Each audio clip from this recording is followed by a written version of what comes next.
If I asked you, what's your framework for hitting a golf ball? I think most of you would go down this whole path that has very little to do with a framework.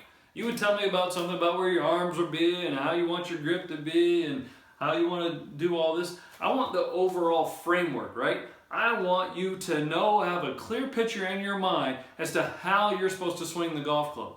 The little things of what you do in there are different. I want an overall picture.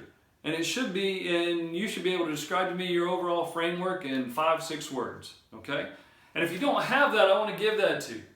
And this framework will allow you to build upon it, and it will give you the, oh, I did that wrong today, versus I have no clue what I'm doing today. We're never going to hit the ball perfect every time we go out, okay? The pros, they hit balls for 10,000 hours a week and, all this other stuff and doing it all day, every day. They don't get it down all the time, okay? So how can you expect to do it when you got to go to work, cook dinner, feed the kids, and do all that kind of stuff? But if you have a framework, then I believe you will be a better golfer on a regular basis. It's just like if I told you to go to work today and you didn't have a profession, and you say, well, what am I supposed to do? That's how most of us approach the driving range. We just go hit balls. Okay, we don't know what we're working on. We don't know what our overall goal is. If I said, hey, you got to go to work today being a doctor and you got brain surgery at 10 a.m. and 2 p.m. and 5 p.m., then you know what you've got to do. Now, there's some variables in that day, right? But the overall framework is you know what you have to do. Most of us don't have that framework in our golf swing. So the framework I want to give you is that of a baseball pitcher throwing to home plate. Guy on first, so his back's towards it, so he's got to hold it, so it's not the full windup, but it's that of a pitcher throwing hard to home plate. Now, why is it that specific framework? Because if I told you to throw a baseball high in the air, that's a whole different picture, right? Your feet move differently, your body moves differently. If I tell you to throw a grounder to me, that's still different.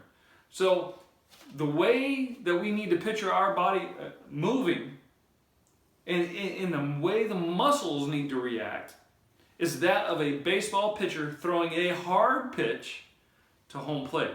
Because when you get that framework in your head, now you go, oh yeah, if I'm going to throw it hard, man, these muscles really need to be active and they need to, be engaged. And that's what we want in the golf swing, because we're trying to hit it hard. Not all the time, but a lot of the times we're trying to hit it hard. So get this framework, and then we can build upon it with our other pieces as we go. But once you understand this framework, now you can go to the driving range and say, hey, I'm going to work on this piece today, or I'm going to work on the next piece.